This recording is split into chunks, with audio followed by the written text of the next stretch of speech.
Adapun tujuan pembelajaran kali ini pengertian permintaan, penawaran, dan harga keseimbangan, mendeskripsikan hukum permintaan dan hukum penawaran, mengidentifikasikan faktor-faktor yang memengaruhi permintaan dan penawaran, mendeskripsikan jenis-jenis permintaan, menghitung fungsi permintaan dan penawaran, serta menghitung harga keseimbangan permintaan dan penawaran. Setelah mempelajari materi pelaku ekonomi, materi selanjutnya adalah permintaan, penawaran, dan harga keseimbangan. Materi pertama yang akan kita bahas permintaan. Apa sih itu permintaan? Permintaan atau demand adalah sejumlah barang atau jasa yang diminta oleh konsumen pada tingkat harga dan waktu tertentu. Adapun bunyi hukum permintaan. Jika harga suatu barang dan jasa meningkat, maka kuantitas yang diminta akan menurun. Sebaliknya, apabila harga suatu barang dan jasa menurun, maka kuantitas yang diminta akan meningkat. Tentu, hubungan hukum permintaan ini bersifat negatif. Nah, hukum permintaan ini berlaku jika keadaan yang lain dianggap tetap atau ceteris paribus.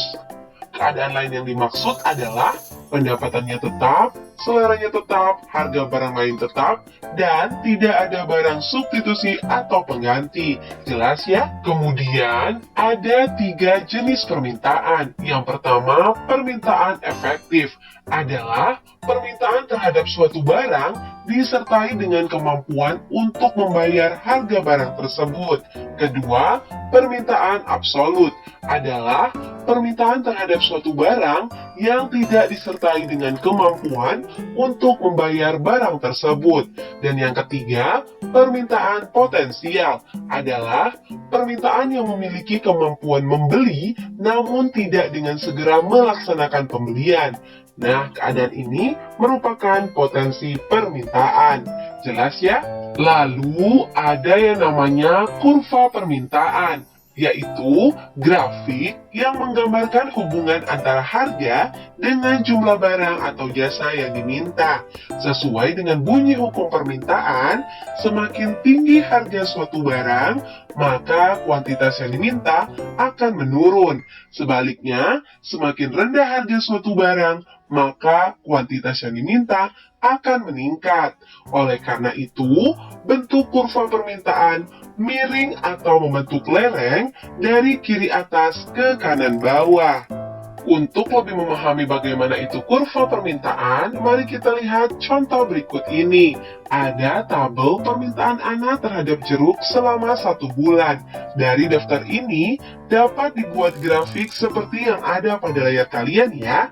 Ketika harga Rp5.000, maka kuantitas yang diminta adalah 10 kg.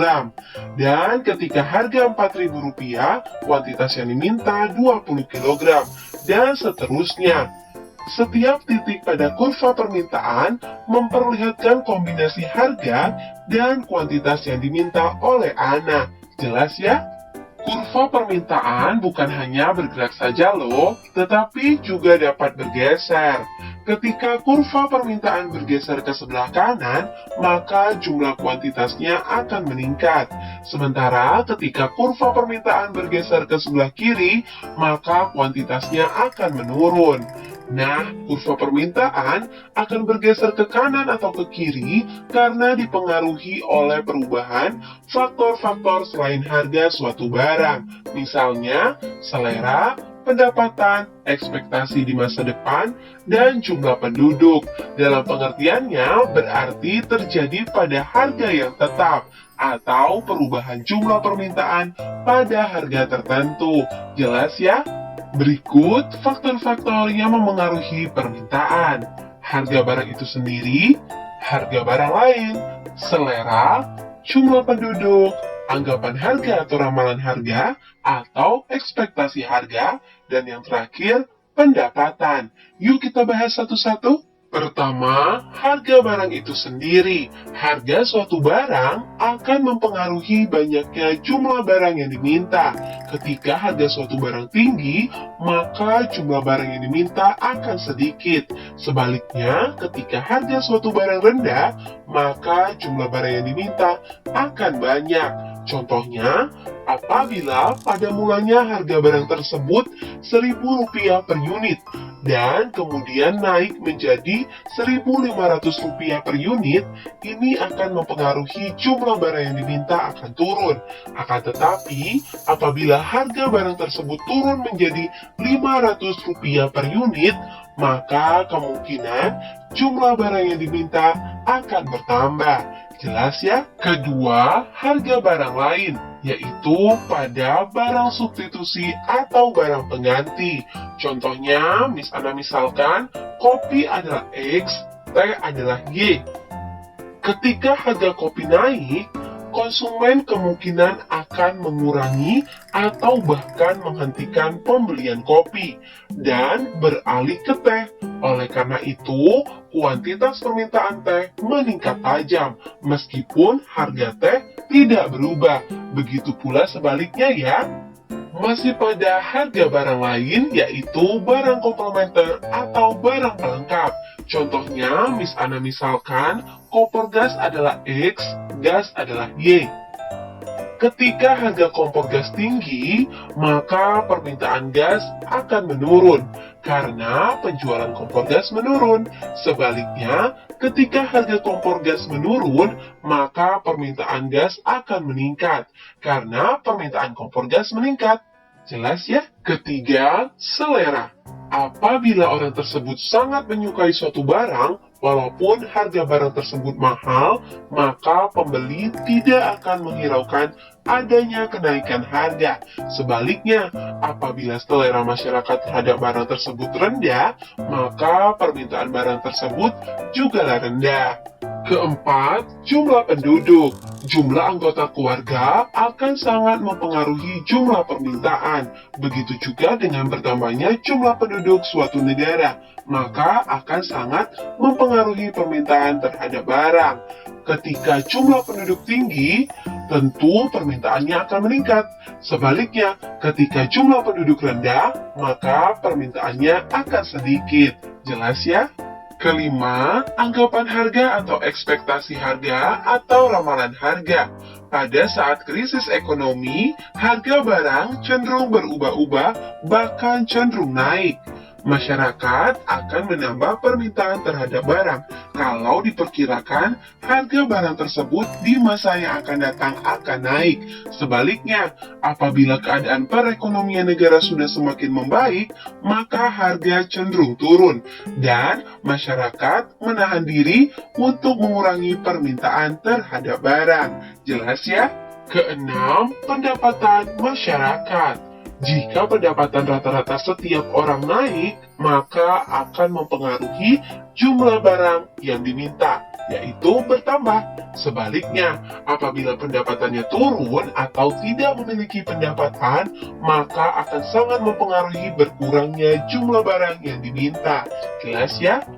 Kemudian, fungsi permintaan. Bentuk umum fungsi permintaan yaitu P sama dengan A min BQ atau Q sama dengan A min BP.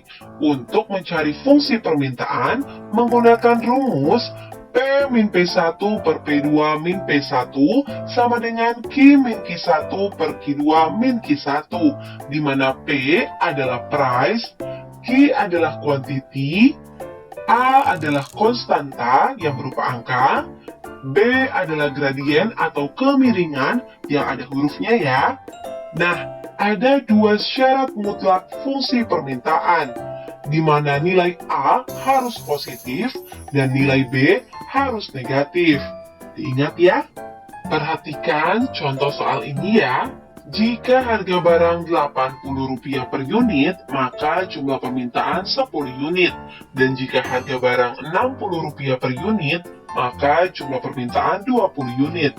Tentukan persamaan fungsi permintaannya. Diketahui P1 80, P2 60, Q1 10 unit, Q2 20 unit. Yuk kita coba jawab. Masukkan rumus fungsi ya, yaitu P min P1 per P2 min P1 sama dengan Q min Q1 per Q2 min Q1. P dikurang 80 per 60 min 80 sama dengan Q min 10 per 20 min 10. Kita selesaikan. P min 80 per min 20 sama dengan Q min 10 per 10. Kita kali silang ya. 10P min 800 sama dengan min 20Q plus 200. Karena yang akan kita cari fungsi Q, maka min 20Q kita pindah ruas ya. Menjadi 20Q sama dengan 200 plus 800 min 10P. 20Q sama dengan 1000 min 10P. Sama-sama kita bagi 20 ya. Q sama dengan 50 min 0,5P. Jadi fungsinya adalah Q sama dengan 50 min 0,5P. Jelas ya? Sekarang jawablah pertanyaan berikut ini. Suatu barang dengan harga Rp100, jumlah permintaannya 120 unit. Kemudian harga turun menjadi Rp80, jumlah permintaan bertambah menjadi 160 unit. Berdasarkan data tersebut, maka fungsi permintaannya adalah A. 2P sama dengan min Q plus 212, B. P sama dengan min setengah Q plus 160, C. Min P sama dengan 2Q min 340, D. P sama dengan min 2Q plus 340. Jawab di kolom komentar ya. Yang kedua, penawaran. Apa sih itu penawaran? Penawaran atau supply adalah sejumlah barang atau jasa yang ditawarkan oleh produsen pada tingkat harga dan waktu tertentu. Adapun bunyi hukum penawaran. Jika harga barang naik, maka jumlah penawarannya akan bertambah. Dan jika harga barang turun, maka jumlah penawarannya akan berkurang. Nah, hukum penawaran tersebut berlaku jika keadaan lain dianggap tetap atau ceteris paribus. Jelas ya? Lalu, kurva penawaran adalah grafik yang menggambarkan sifat hubungan antara harga suatu barang dengan jumlah barang yang ditawarkan pada waktu tertentu dan tempat tertentu. Sesuai dengan bunyi hukum penawaran, semakin tinggi harga suatu barang, maka semakin banyak jumlah barang yang ditawarkan. Sebaliknya, semakin rendah harga suatu barang, maka semakin sedikit jumlah barang yang ditawarkan. Oleh karena itu, bentuk kurva penawaran miring membentuk lereng dari kiri bawah ke kanan atas. Jelas ya? Kurva penawaran tidak hanya bergerak ya, tetapi juga dapat bergeser. Kurva penawaran dapat bergeser ke kanan jika jumlah barang yang diproduksi melimpah karena kemajuan teknologi atau karena laba yang diinginkan. Oleh karena itu, ketika kurva penawaran bergeser ke kanan, maka kuantitinya akan bertambah. Sebaliknya, ketika kurva penawaran bergeser ke kiri, jumlah produksi akan menurun. Artinya, jumlah penawarannya akan berkurang. Nah, kurva penawaran dapat bergeser ke kanan atau ke kiri karena dipengaruhi oleh perubahan faktor-faktor. Faktor-faktor yang memengaruhi penawaran antara lain harga barang itu sendiri, biaya produksi, anggapan harga atau ramalan harga atau ekspektasi harga, pajak, subsidi, dan teknologi. Yuk kita bahas satu-satu. Pertama, harga barang itu sendiri. Harga suatu barang akan mempengaruhi banyaknya jumlah barang yang ditawarkan. Ketika harga barang tinggi, maka jumlah barang yang ditawarkan akan meningkat. Sebaliknya, ketika harga suatu barang rendah, maka jumlah barang yang ditawarkan akan sedikit. Contohnya, apabila pada mulanya harga barang tersebut Rp1.000 per unit dan kemudian naik menjadi Rp1.500 per unit, tentu ini akan mempengaruhi jumlah barang yang ditawarkan meningkat. Akan tetapi, apabila harga barang tersebut turun menjadi Rp500 per unit, maka kemungkinan jumlah barang yang ditawarkan akan berkurang. Jelas ya? Kedua, biaya produksi. Biaya produksi ini berkaitan dengan biaya bahan baku ya. Nah, biaya produksi secara langsung akan mempengaruhi banyak tidaknya barang yang ditawarkan. Jika peningkatan biaya sangat tinggi, produsen cenderung mengurangi produksi sehingga menurunkan penawaran. Sebaliknya, jika suatu biaya bahan baku turun, produsen cenderung dapat membeli lebih banyak bahan baku untuk memproduksi barang dan jasa, sehingga penawaran bertambah. Jelas ya? Ketiga, anggapan harga atau ekspektasi harga atau ramalan harga. Jika perusahaan memperkirakan harga barang dan jasa naik, sedangkan penghasilan masyarakat tetap, maka perusahaan akan menurunkan jumlah barang dan jasa yang ditawarkan. Misalnya, pada saat krisis ekonomi, harga-harga barang dan jasa naik, sementara penghasilan relatif tetap. Akibatnya, perusahaan akan mengurangi jumlah produksi barang dan jasa karena takut tidak laku. Dan sebaliknya ya. Keempat, pajak. Semakin besar pajak yang harus dibayarkan oleh para produsen, jumlah barang yang ditawarkan akan semakin menurun. Begitu pula sebaliknya. Nah, pajak yang harus dibayarkan oleh perusahaan akan dibebankan pada barang produksi, sehingga barang menjadi lebih mahal. Jelas ya?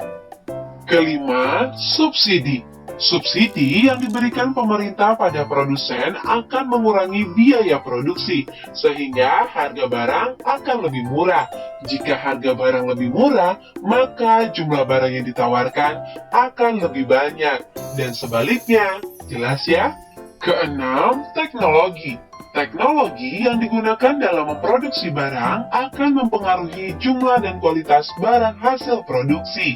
Semakin tinggi teknologi yang digunakan dalam memproduksi barang, maka kualitas dan jumlah barang yang dihasilkan akan bertambah. Dan ini berpengaruh pada naiknya jumlah penawaran. Jelas ya?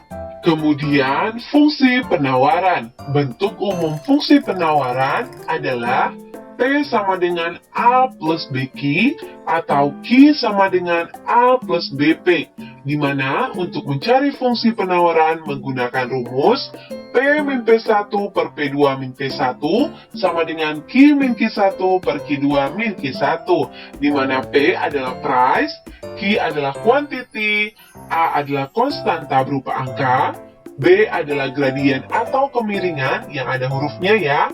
Nah, fungsi penawaran memiliki syarat mutlak, yaitu nilai A boleh positif atau negatif, dan nilai B harus positif. Diingat ya anak-anak? Perhatikan contoh soal berikut ini.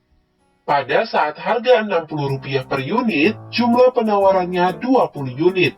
Dan jika harga Rp80 per unit, jumlah penawarannya 30 unit. Tentukan fungsi penawarannya. Diketahui P1 60, P2 80, Q1 20 unit, Q2 30 unit. Yuk kita coba jawab bersama.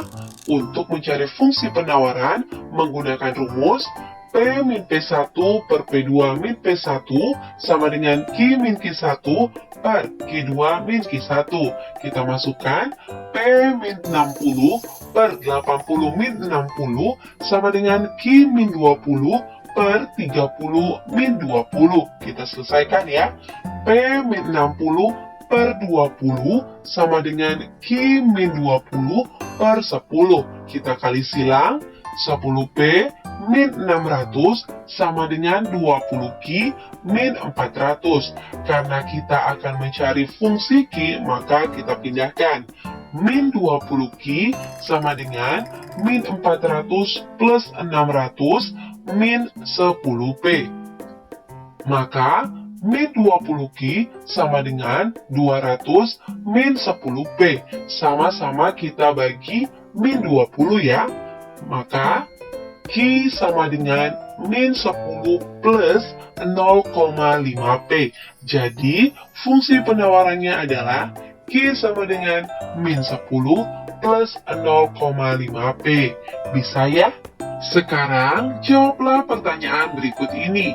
Diketahui harga suatu barang sebesar Rp2 per unit, barang yang ditawarkan sebanyak 2 unit. Dan saat harga suatu barang sebesar Rp3 per unit, barang yang ditawarkan sebanyak 5 unit. Fungsi penawarannya adalah A. QS sama dengan 5P min 7, B. QS sama dengan 5P min 6, C.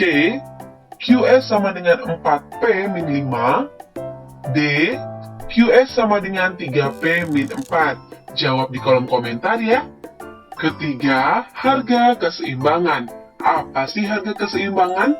Harga keseimbangan atau equilibrium price yang dinamakan dengan huruf E adalah harga yang memuat jumlah yang ditawarkan oleh para penjual sama dengan jumlah yang diminta oleh para pembeli suatu barang. Jelas ya? Perhatikan gambar pada layar kalian ya. Harga keseimbangan akan terjadi apabila jumlah dan harga yang diminta sama dengan jumlah harga yang ditawarkan, atau demand sama dengan supply. Jelas ya? Adapun syarat keseimbangan, di mana QD sama dengan QS, PD sama dengan PS, D sama dengan S. Yuk kita lihat contoh soal berikut ini. Jika diketahui fungsi permintaan QD sama dengan 20 min P, fungsi penawaran QS sama dengan min 8 plus 3P, maka tentukanlah harga keseimbangannya. Yuk kita jawab bersama. Masukkan rumusnya, QD sama dengan QS. 20 min P sama dengan min 8 plus 3P. Kita dekatkan yang sama-sama memiliki variabel.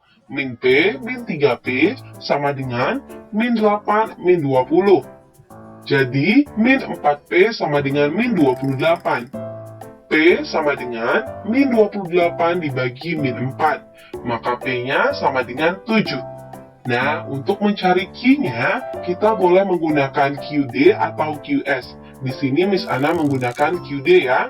Maka QD sama dengan 20 min P. Masukkan nilai P-nya. Q sama dengan 20 min 7, maka Q sama dengan 13. Jadi, keseimbangan pasarnya adalah P sama dengan 7 dan Q sama dengan 13.